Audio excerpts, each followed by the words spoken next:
Nous allons dans cette vidéo voir comment créer un serveur Odoo à partir d'un site existant ou à partir d'une version Odoo sélectionnée, ici la version 14, sans base de données.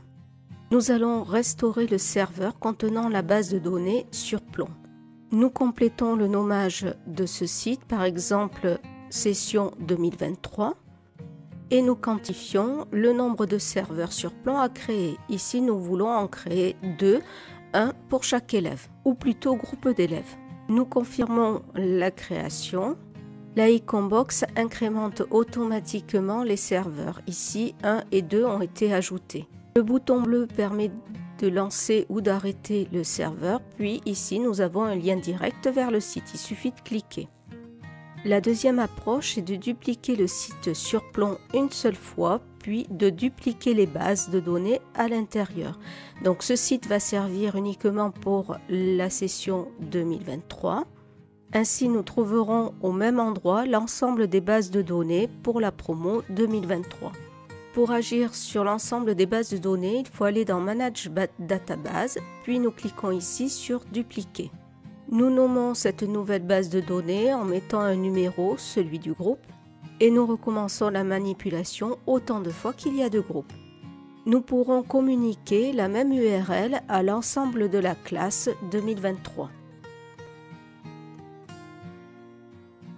La suppression d'un serveur Odoo se fait très facilement, il suffit de cliquer sur la croix, puis de saisir oui et de confirmer cette saisie.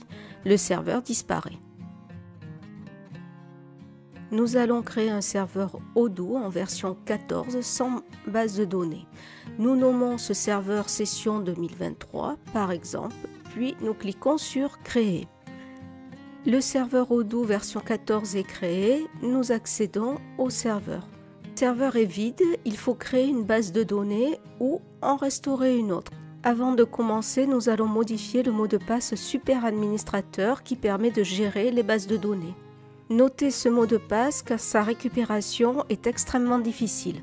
Nous restaurons une base de données. Nous saisissons le mot de passe super administrateur que nous venons de modifier, puis nous recherchons sur notre disque le fichier de restauration, le fichier zip.